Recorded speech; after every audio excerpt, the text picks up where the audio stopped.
L'univers té unes dimensions que a nosaltres, habituats a les mides de la Terra, ens resulten incomprensibles.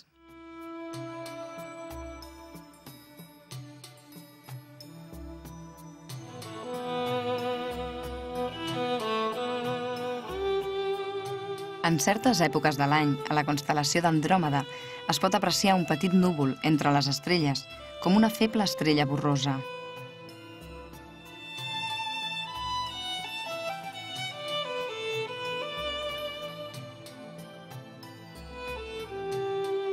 És l'M31.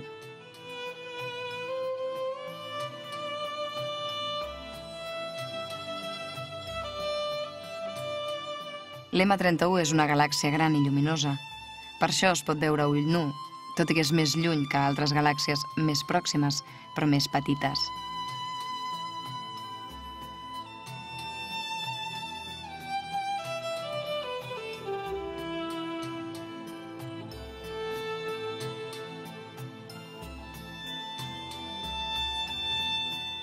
La llum viatja per l'espai a 300.000 km per segon.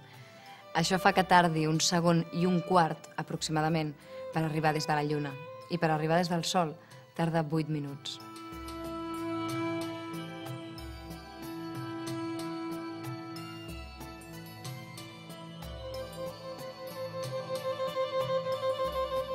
Per arribar des de la galàxia d'Andròmeda, la llum tarda més de 2 milions d'anys.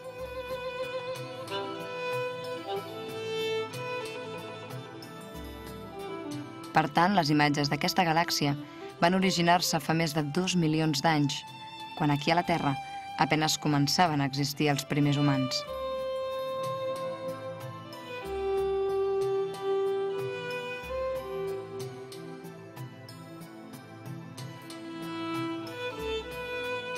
La galàxia Andròmeda és una galàxia molt semblant a la nostra. La Via Làctia està composta per 100.000 milions d'estrelles. Una d'aquestes estrelles és el nostre Sol, situat cap a la perifèria.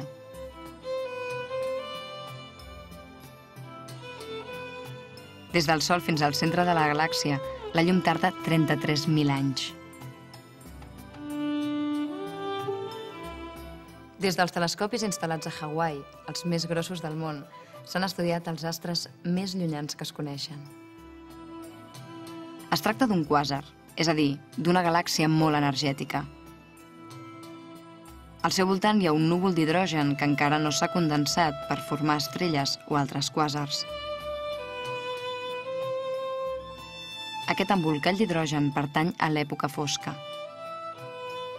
A l'època en què encara no hi havia ni estrelles ni quàsars. És a dir, poc després del Big Bang, del gran esclat del naixement de l'univers.